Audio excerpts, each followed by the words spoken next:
June 19, 1944. Flag bridge of the battleship Yamato, west of the Mariana Islands. The air inside the flagship felt heavy with oil, sweat, and the stale bite of cigarette smoke. Beneath the armored decks, turbines throbbed with a deep mechanical pulse, steady as a heartbeat, while the dark sea rolled under the hull in long black swells. Lamps cast a muted yellow glow across charts, signal logs, and the rigid faces of officers who had not truly slept in days. Outside, the Pacific stretched unseen into the night, immense and patient. Inside, every man on the bridge knew the next hours might decide the fate of Japan's carrier fleet. Admiral Soemu Toyoda stood near the chart table with the stillness of a man trained to hide strain. He was not tall, and age had drawn his face tight, but there was nothing soft in him.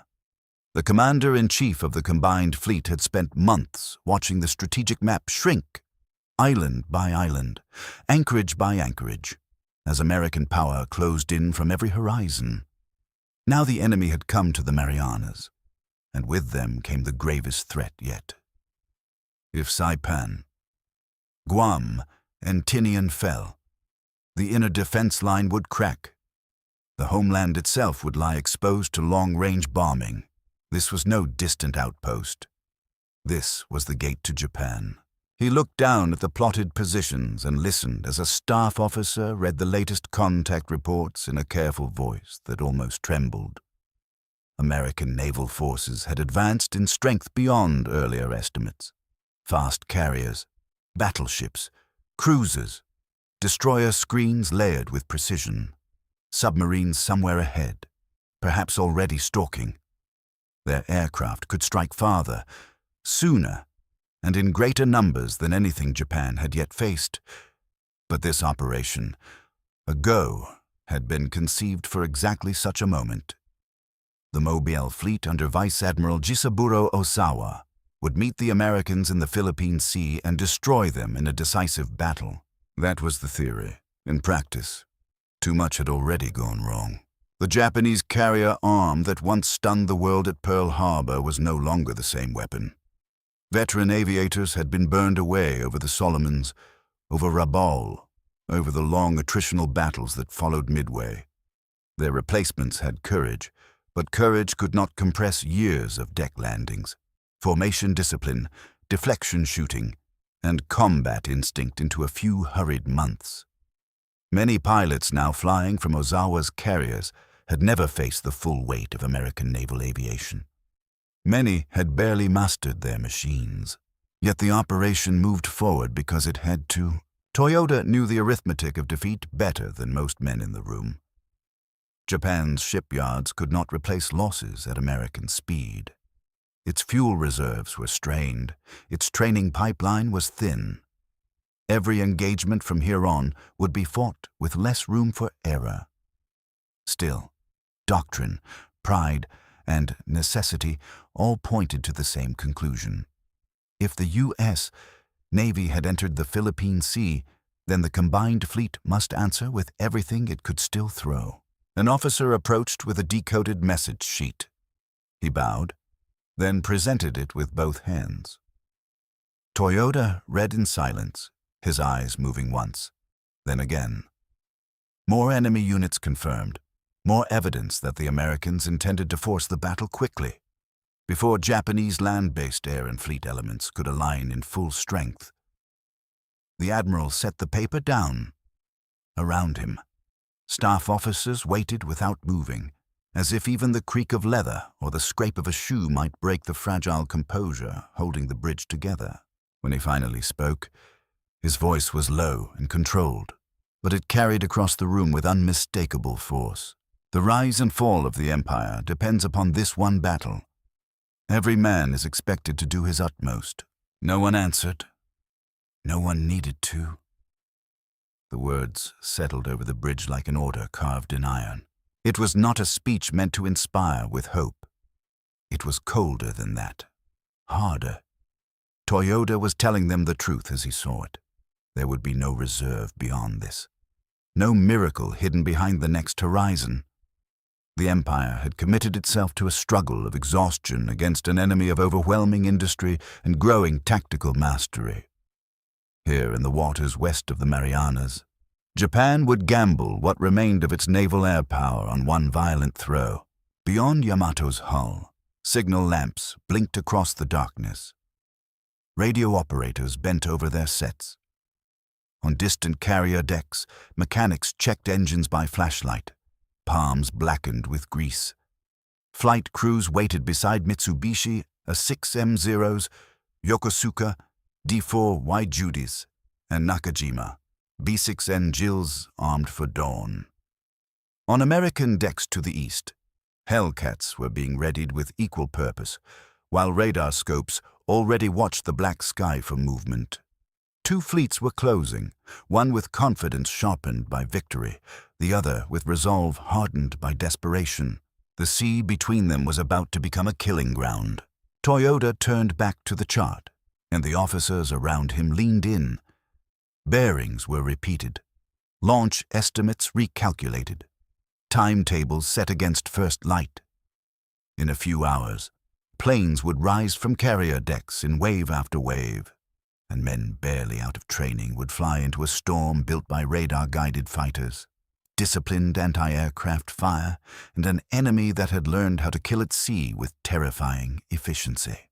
For the moment, though, there was only the engine beat beneath their feet, the smell of steel and tobacco, and the knowledge that dawn was coming.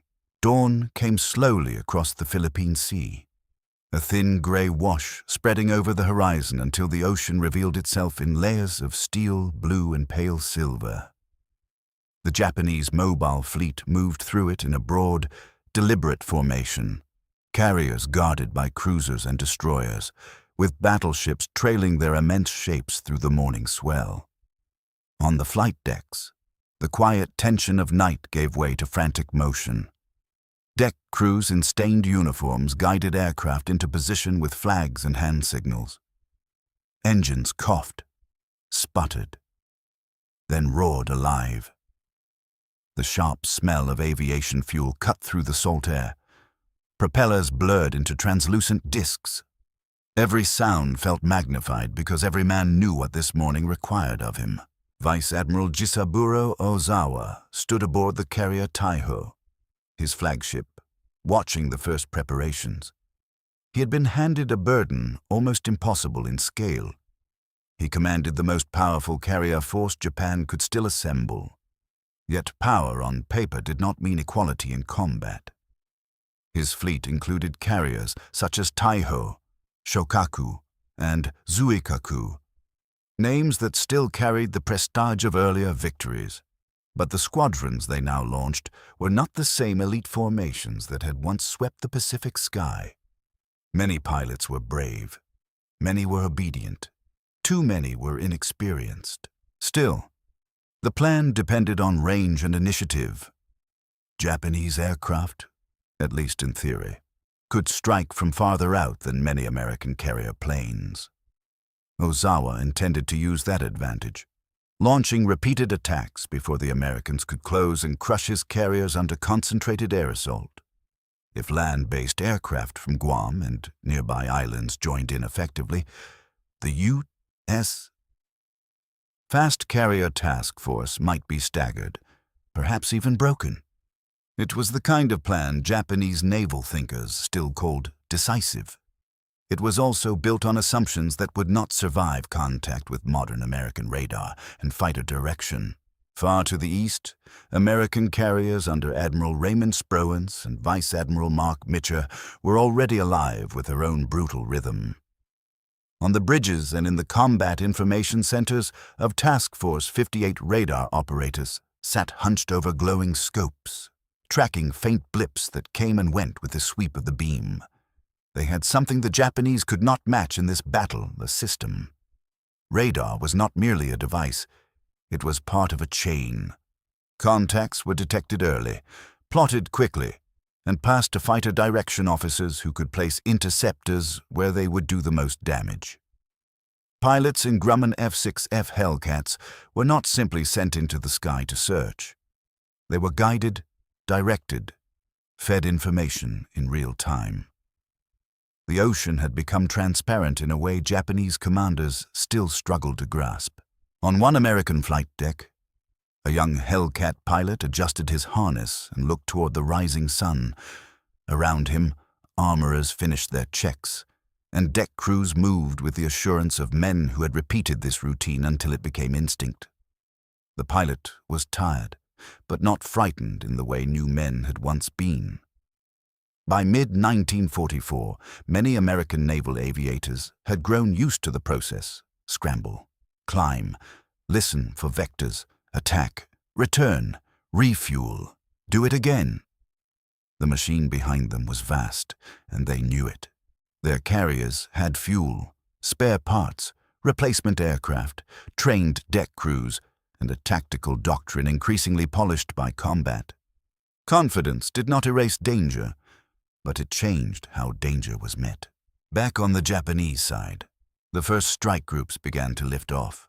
A Zero leaped from the deck into open air, landing gear folding slowly as it clawed for altitude. Then came another and another, followed by diving bombers and torpedo aircraft lumbering under their loads. The deck shook with each launch. Men crouched instinctively as prop wash hammered across the planks. Some pilots glanced down only once before turning toward the east, toward where they had been told the enemy lay. Others did not look down at all. Their eyes stayed fixed ahead, on sky and compass, on formation leader and engine gauge, because looking back invited thoughts that could cripple a man before battle even began. Among them were aviators who had trained on shortened schedules, who had practiced formation flying over inland waters, and now found themselves approaching the largest naval air battle of the war. Their aircraft still bore the elegant lines of Japanese naval aviation: light, long-ranged, deadly in the hands of experts. But elegance had become fragility in a sky full of armored American fighters and dense anti-aircraft fire. Some of the younger flyers could feel the weakness in their own preparation without being able to name it. They knew only that the older instructors had spoken in clipped tones, that veteran faces had grown fewer every month, and that the officers now saluting them on deck often held their gaze a moment too long. As the strike climbed and disappeared into distance haze, officers on Taiho tracked timings and estimated bearings. Message traffic increased. Ozawa needed coordination. He needed land-based units to hit when promised. He needed search planes to locate the American carriers accurately. He needed his own launch cycles to keep pace without confusion. Battle at this scale depended not only on courage or doctrine, but on communication. And communication in war had a habit of collapsing under stress. Then the first cracks began to show. Reports from Japanese scouts came in late, incomplete or contradictory. Some enemy bearings were uncertain. Distances shifted. Numbers changed. Land-based attacks sent from the Marianas were already encountering severe trouble, intercepted before they could achieve meaningful effect. American radar had found them early. American fighters had climbed to meet them. What the Japanese hoped would be a layered offensive was instead becoming scattered waves arriving without concentration. The difference was visible in the sky before it was understood at headquarters. Hellcats met incoming Japanese formations far from the American carriers. They came in fast, diving out of the sun or climbing from below.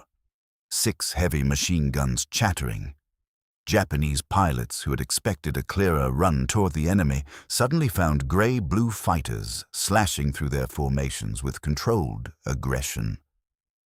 A Jill torpedo bomber burst into flame and rolled over, trailing black smoke into the sea. A Judy tried to break through cloud but was caught in a crossing burst and disintegrated, fragments flashing in sunlight. Zeros turned tightly to defend the strike planes, and in close maneuvering combat they could still be dangerous. But many of the men flying them lacked the seasoned reflexes of the aviators who had once dominated the air in 1941 and 1942. American pilots noticed it almost immediately. The enemy was still determined, still willing to press home attacks, But something was missing. Cohesion, teaming, precision under pressure. Japanese formations wavered, broke apart too easily, lost altitude discipline, transmitted poor identification. To the Americans, it felt less like facing the terrifying carrier arm of earlier years, and more like intercepting attackers who had been thrown into battle before they were ready. Then came the anti-aircraft fire. As surviving Japanese planes neared the American task groups, the sea itself seemed to erupt. Battleships, cruisers, and destroyers filled the air with bursting shells and tracer streams. Proximity fuses turned near misses into lethal detonations. Columns of black smoke marked where shells burst among incoming aircraft. A Zero flashed through this storm with astonishing speed, then vanished in a sphere of orange flame just short of its dive. A torpedo bomber flew on after fragments shredded one wing, held level for a few seconds that seemed impossible, then smashed into the water in a white plume. Pilots who survived the fighters now had to descend through an organized wall of steel. From the bridge of Yamato, reports of contact and engagement began to flow in with increasing urgency. Toyoda and his staff could not see each duel in the sky, could not watch each formation unravel, but they could hear the shape of battle in fragments. Enemy fighters numerous, land-based air groups suffering losses, strike units pressing attack, damage claims uncertain. More aircraft launched, more reports pending.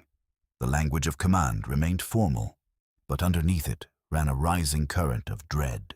Because beneath every optimistic phrase was a simple truth.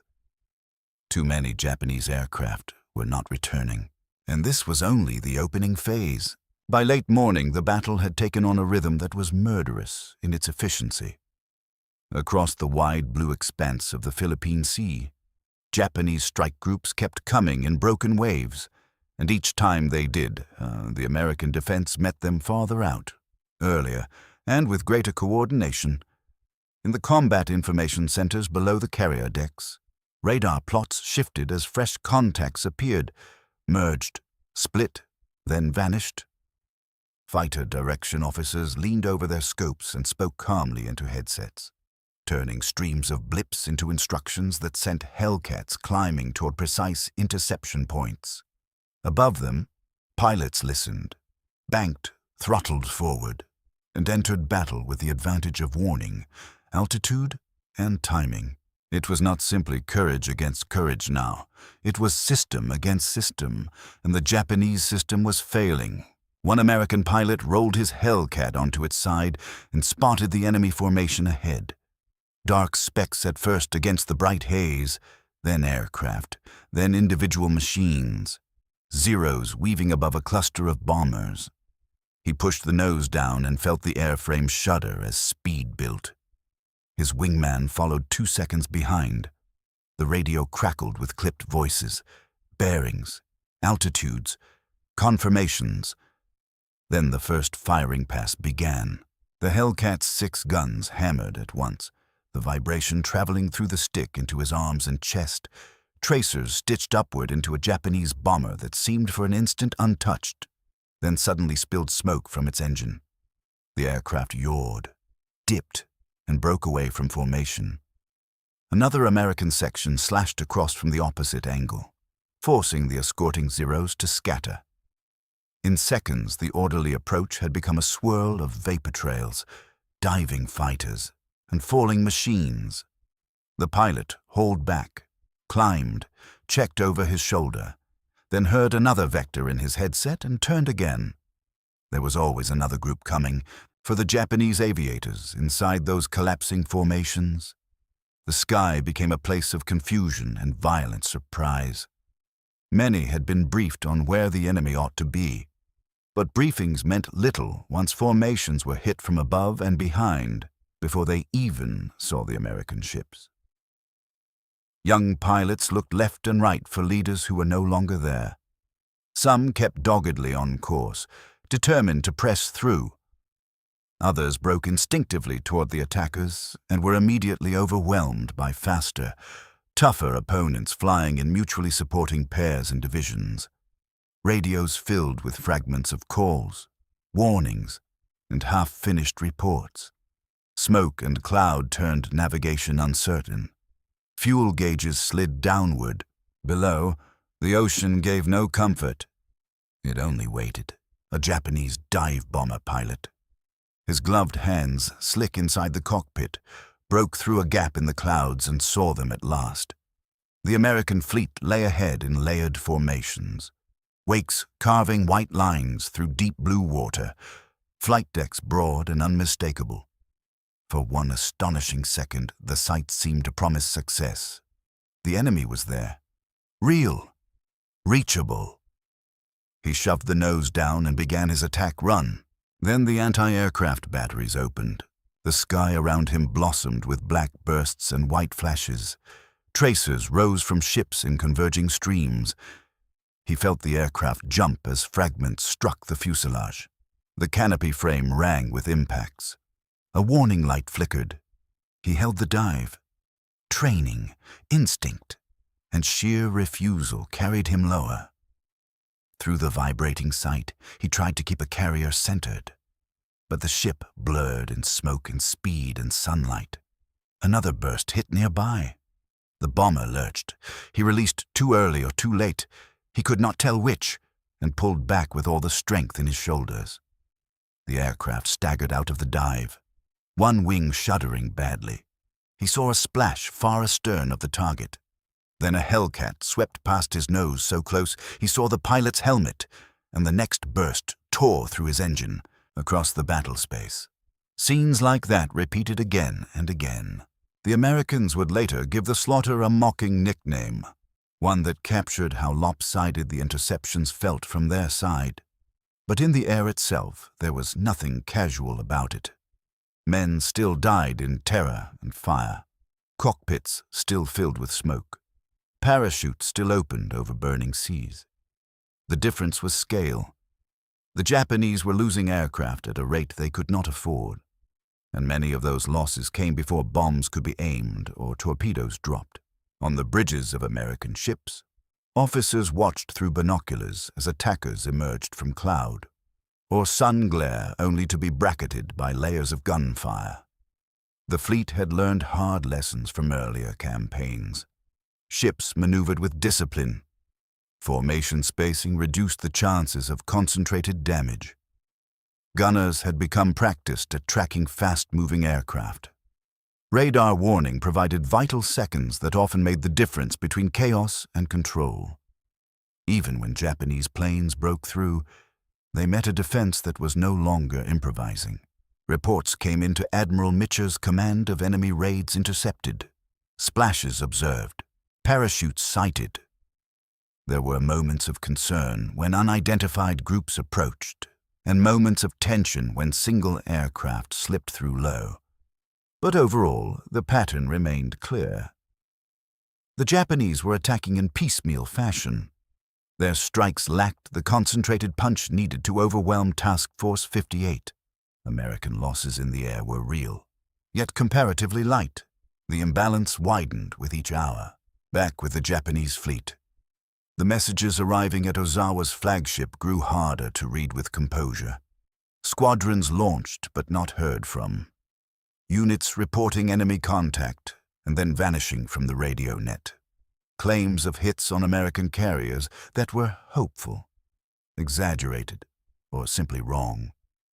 In the confusion of combat, pilots under fire often believed they had struck home. A near miss became a hit. A burning aircraft near a carrier looked like a carrier aflame.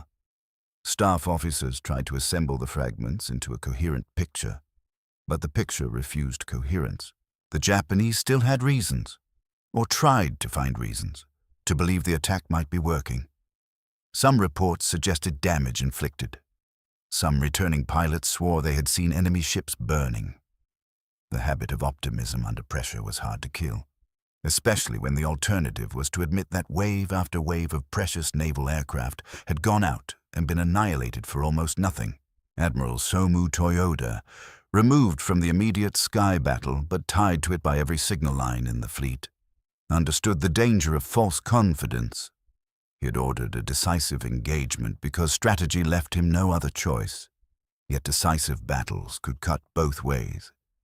If the American carriers survived intact while Japanese air groups were bled white, then the operation meant to restore initiative would instead strip Japan of one of the last instruments with which it could still contest the Pacific. By early afternoon, that prospect was becoming reality.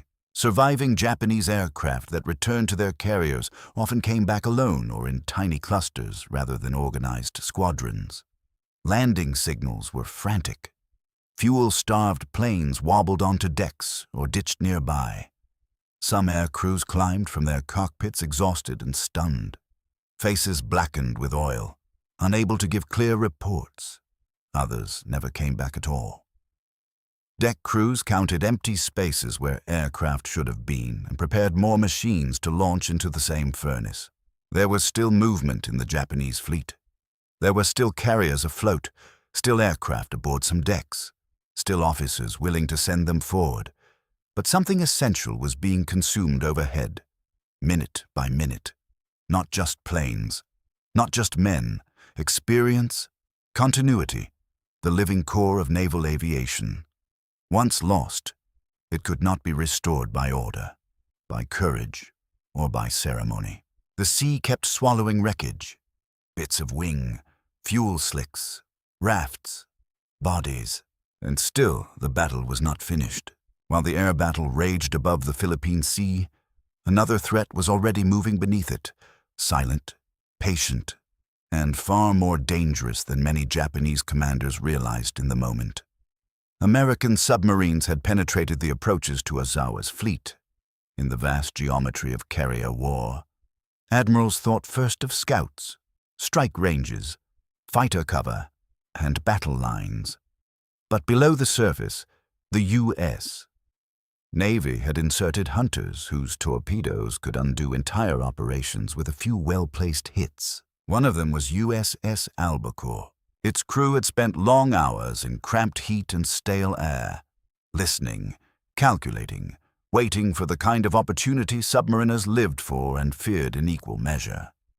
Contact reports had brought them close to the Japanese carrier force, and now through the periscope came the extraordinary sight of major enemy ships moving across the morning sea. Shapes sharpened into a formation, escorts, carrier silhouettes. The submarine's captain, Commander James Blanchard, had to decide quickly. The target was immense, the screen dangerous, and the firing window narrow. He chose the newest and most formidable-looking carrier in sight, Taiho. Taiho had been meant to symbolize renewal. Large, modern, armored. She represented Japan's effort to harden its carrier fleet against the brutal lessons of recent years. On her decks that morning, aircraft still launched and landed amid the confusion of battle. Her crew moved with practiced urgency, and despite the setbacks in the air, she remained at the center of Ozawa's command. Men aboard her could still believe that the battle might yet turn, that more strikes would be launched, that American carriers might still be found and hit hard enough to change everything. Then the torpedoes came, lookouts shouted, orders snapped across the deck. Taiho began to turn, trying to comb the tracks. One torpedo missed, another failed to find its mark, but one hit forward on the starboard side, near the aviation fuel tanks. The explosion was heavy, but not, at first glance, catastrophic. The ship did not erupt in fire or immediately lose all power. Damage control parties rushed in. Officers assessed flooding. Flight operations paused. Then there was an impulse to keep going, to prove that the flagship remained functional and the strike plan intact. That instinct would prove fatal. The initial damage seemed manageable compared with the violence already unfolding in the air.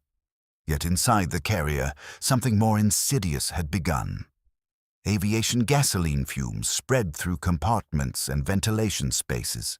In the chaos of battle, with the pressure to restore operations quickly, efforts to clear fumes were mishandled. Ventilation circulated the danger rather than isolating it. Crewmen could smell fuel where it should not have been. Eyes watered. Some men muttered that the odor was getting worse. Others kept working because work was what war demanded, and because a carrier in battle could not simply stop and breathe. Elsewhere in the formation, another American submarine was closing. USS Kavala had found its own moment. Through the periscope, Commander Hermann Kostler watched one of the great veterans of Japan's carrier arm moving across the sea Shokaku. She was no new symbol. She was history still afloat, one of the fleet carriers that had taken part in the attack on Pearl Harbor and had survived some of the fiercest fighting in the Pacific. Her name carried memory, prestige, and continuity. To sink her now would be more than tactical success. It would be the destruction of part of Japan's naval past. Kavala fired its spread. The torpedoes ran true. Shokaku took multiple hits. The explosions ripped into her hull with a violence that left no room for optimistic interpretation. Aviation fuel, armed aircraft, and internal damage combined into a nightmare chain of secondary explosions. Steel plates buckled. Fires spread with terrifying speed. Men were hurled across compartments or trapped where they stood. Above deck, sailors saw smoke billow upward in thick, dark columns while flames began to consume the ship from within. The carrier tried to live.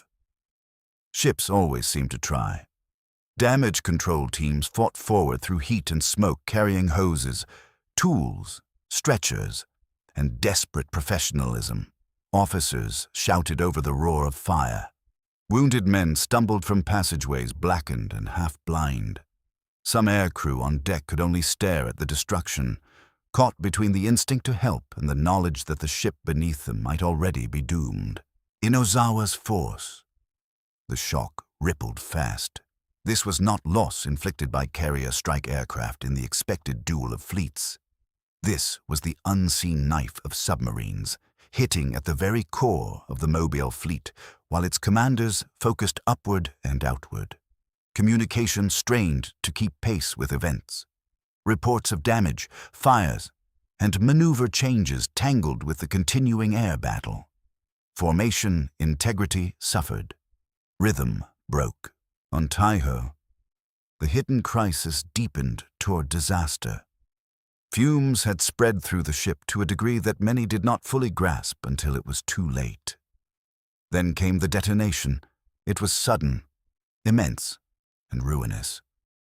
The explosion tore through the carrier with a force that seemed to lift the ship from within. Decks buckled. Smoke and flame blasted upward.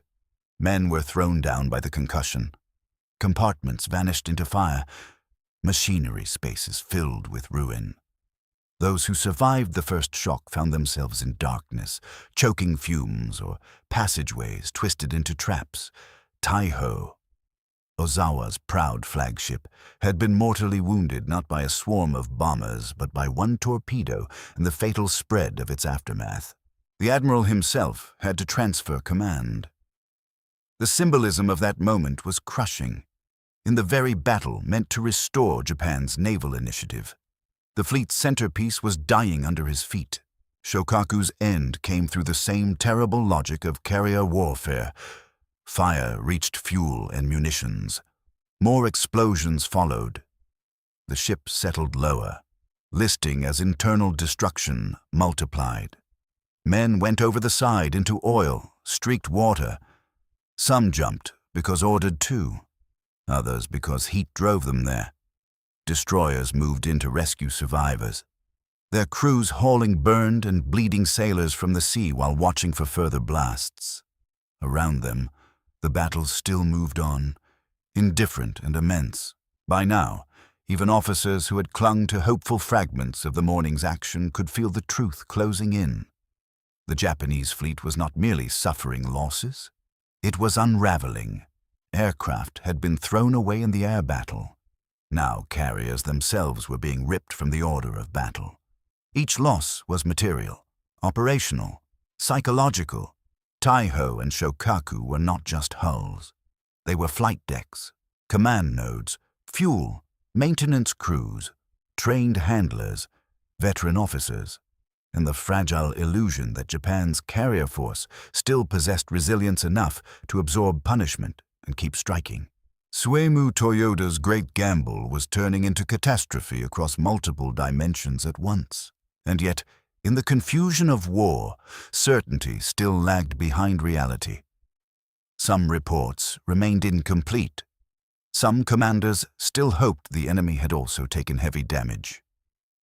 The Japanese fleet, though mauled, was not yet physically annihilated. Ships still steamed. Signals still flashed. Aircraft still existed on some decks. The instinct to continue, to salvage victory from disaster, remained deeply embedded in the culture of command. But the sea had already passed judgment on much of that hope. By afternoon, black smoke marked the places where the proud carriers had fought and failed to survive. Survivors in the water looked up at destroyers cutting through the swell toward them and at the distant silhouettes of ships moving on to a battle that no longer resembled the one planned before dawn. Around them floated planks, bodies, bits of machinery, fragments of flight deck gear, and the residue of a naval aviation force being torn apart in real time. The largest carrier battle in history was no longer simply a contest of air groups. It was becoming an execution. By the time afternoon gave way to evening, the battle had changed in a way that every experienced sailor could feel even before the full reports were assembled. The tempo of Japanese air operations had thinned. The launch and recovery cycle that should have sustained the mobile fleet's offensive power no longer moved with confidence. Flight decks still functioned where they could.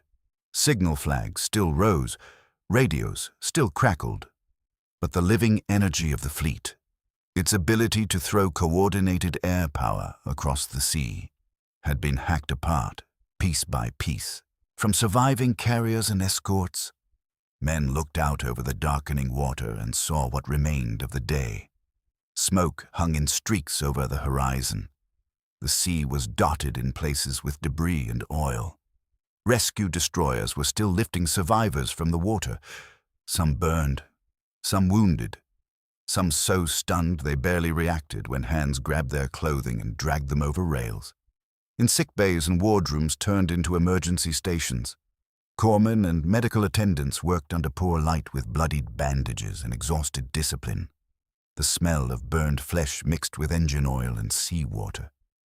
This was what remained after the rhetoric of decisive battle met the machinery of industrial war.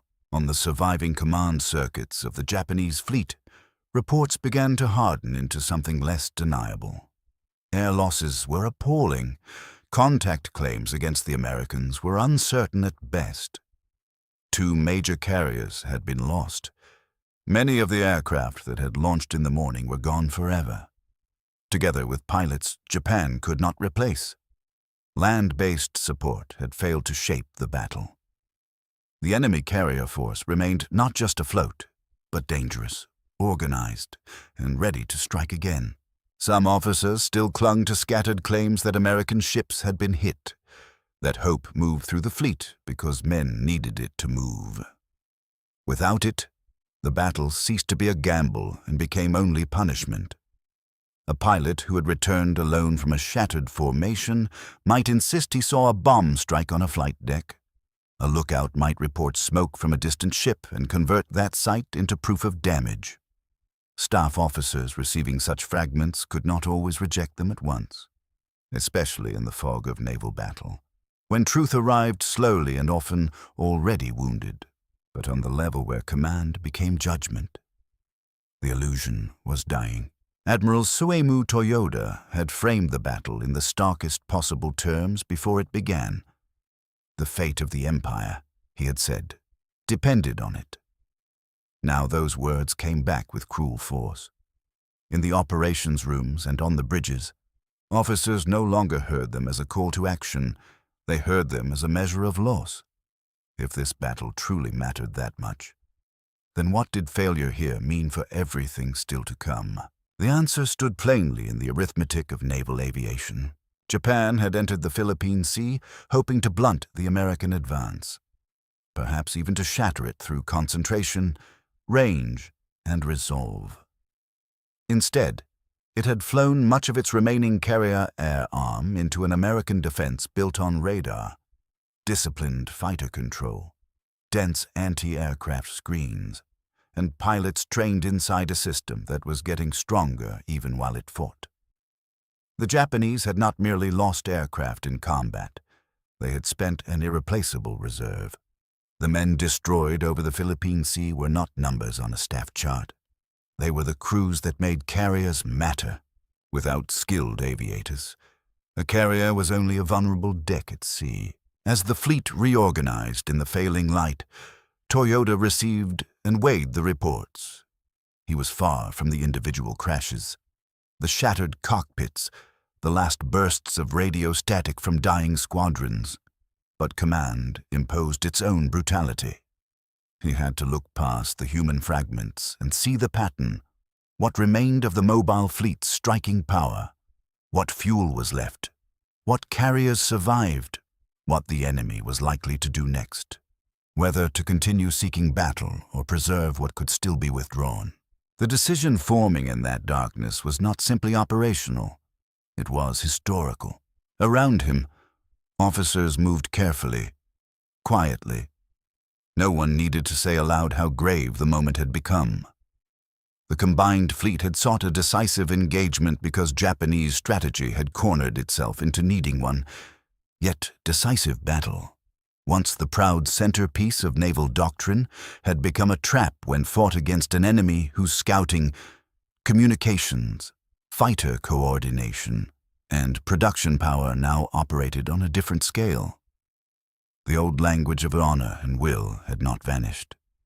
It still lived in every exhausted salute, every pilot climbing into a cockpit he might not survive, every damage control party crawling toward fire. But will was no longer enough to bridge the widening material gap. And then there was the thing history remembers in simpler form, the remark tied to Toyoda when the U.S. Navy entered the Philippine Sea and the great clash began. The idea behind it was plain and terrible. Everything depended on this battle. That was the burden he placed on it. That was the truth he believed he was speaking, not a flourish, not empty ceremony, a final concentration of hope onto one engagement. Now, as evening deepened and the horizon darkened into a single band of shadow, that statement acquired a second meaning. If all depended on this battle, then this battle had revealed how little margin remained. On the American side, carriers were preparing for the next phase with a confidence that would have been recognizable even to their enemy. Deck crews refueled and rearmed aircraft. Fighter pilots debriefed quickly and ate when they could. Commanders assessed opportunities. Radar still scanned. The fleet had absorbed the Japanese attacks and remained in command of the air. It had not won the entire campaign in one afternoon, but it had broken the offensive spine of Japanese naval aviation in a way that even American officers would only fully appreciate after the smoke cleared. For the Japanese sailors who watched night gather over the fleet, the silence above was perhaps the most haunting thing of all. The sky that morning had roared with launches, formations, engines climbing eastward in wave after wave. Now vast stretches of it were empty. Too many of the planes that should have returned were gone. Too many pilots who had bowed to deck officers at dawn now floated somewhere in darkness or had already slipped beneath the sea with their machines. A destroyer passed through scattered wreckage, its wake pushing aside splintered wood and oil. A sailor on watch looked over the rail and saw a leather flying helmet drift past, empty, turning slowly on the surface. He did not speak. There was nothing to say. Somewhere within the moving remnants of the fleet, Toyoda and the surviving commanders understood that the battle was not technically over. The enemy still had to be watched. The fleet still had to maneuver. Orders still had to be issued. War was cruel in this way. It rarely paused to acknowledge catastrophe before demanding the next decision. That next decision would come with the dawn, and it would expose just how completely the balance in the Pacific had shifted. Night did not end the battle. It only concealed the damage long enough for both fleets to prepare for what came next. When June 20th dawned over the Philippine Sea, the ocean looked almost innocent again. Sunlight spread across broad swells, glinting off wakes and steel, while scattered clouds drifted high above formations that had been torn apart the day before. But the men who stepped onto flight decks, bridges, and gun stations that morning did so with altered understanding. The Japanese knew they had been hurt badly. The Americans knew they had seized the advantage. Between those two truths lay the final act of the battle. The remnants of Ozawa's mobile fleet still moved westward, trying to preserve what remained while maintaining enough order to fight if forced. Carriers that had survived now carried only fragments of their former striking power. Aircraft complements were depleted. Veteran air crew were dead or missing. Coordination had been battered by loss, confusion, and the shock of submarine attacks. Yet the fleet still existed as a target, and that made it vulnerable to the next American decision. On the U.S. side, the question was no longer whether the Japanese offensive had failed. It was how hard to hit the retreating fleet before darkness or distance protected it. Admiral Raymond Spruance remained cautious by instinct and responsibility. He had protected the invasion forces and refused to be lured into reckless pursuit. But by the afternoon of June 20th, fresh search reports indicated the Japanese fleet had been found at long range. That changed everything. On the American carriers, word spread quickly. The enemy had been located. There would be a strike. It was late in the day, almost dangerously late, which meant air crews would have to fly out, attack near sunset, and then attempt recovery after dark over open sea. Naval aviators understood exactly what that meant. Night landings on carriers were perilous even in controlled conditions. After a long combat flight, they could be murderous. Yet when the order came, there was no hesitation worth recording. Pilots ran for their aircraft. Ordnance crews finished loading bombs and torpedoes. Engines started. Decks trembled again under the power of mass launch. This time, it was the Americans going out in force. Wave after wave rose from the decks of Mitch's carriers and turned west toward the distant Japanese fleet. Hellcats flew escort. Hell divers and Avengers followed as the actual striking arm. The formation stretched across the sky in a vast moving system of attack, each squadron carrying not only bombs and torpedoes, but the confidence earned the day before. The enemy had been found wounded. Now he would be hit again. A Japanese lookout, scanning the afternoon sky from an escorting ship, saw the first glints and knew at once what they meant. Alarm spread. Guns were manned. Remaining fighters, too few and too disorganized, tried to rise to meet the threat. But this was not the morning battle repeated. There was no intact Japanese air umbrella left to blunt the blow. The fleet that had hoped to deliver decisive carrier warfare now stood exposed before an enemy still fully capable of it. The American strike descended in the evening light. Bombs fell among carriers, battleships, cruisers, and oilers. Near misses threw towers of water over decks. Anti-aircraft fire climbed into the sky in dense streams. But the defense no longer had the coherence or supporting fighter strength needed to break up the attack effectively. One Japanese carrier after another was bracketed. Escorting ships maneuvered hard, wakes curving sharply across the sea, but the sheer scale of the American strike forced danger onto multiple targets at once. The carrier, Hio, took fatal damage. Bombs and torpedoes found her, and fires raged through the ship until explosions tore into her heart. Other vessels were also hit or damaged, including carriers and supply ships whose loss further crippled any hope of sustained fleet aviation operations. Even where the Japanese escaped destruction, they were driven farther into retreat, weaker and more disordered than before. For American air crews, the attack itself was only half the ordeal. As they turned back east, the sun dropped lower and then vanished. Fuel gauges became a source of cold dread. The ocean below darkened into a featureless expanse. Formation lights winked uncertainly. Some pilots flew by instinct, instrument glow, and the faint hope of finding the task force before their tanks ran dry. Radio traffic grew tense. Men who had fought all afternoon now faced the ancient terror of simply not knowing where the deck was. On the American carriers, Mitcher made the extraordinary decision to illuminate his fleet despite submarine risk, turning on lights to guide the returning aircraft home. It was a gesture of boldness and humanity that saved lives, though not all. One by one, then in anxious clusters, American planes came in out of darkness. Some landed hard. Some splashed alongside. Some crashed on deck. Rescue operations continued through the night as destroyers combed the sea for downed aviators. Even in that costly return, the larger meaning of the battle remained unmistakable. The Battle of the Philippine Sea had ended as a catastrophic defeat for Japan. Its carrier fleet was not completely sunk, but its carrier air arm had been gutted. Hundreds of aircraft were lost. More importantly, the trained pilots and crews needed to make those aircraft effective had been destroyed in numbers Japan could not replace.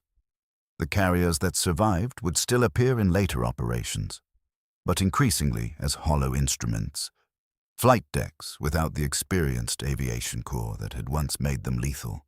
This was the real significance of what happened after Soemu Toyoda declared that the fate of the empire depended on the battle. He had not been wrong about the stakes. He had only been wrong about what the battle would prove.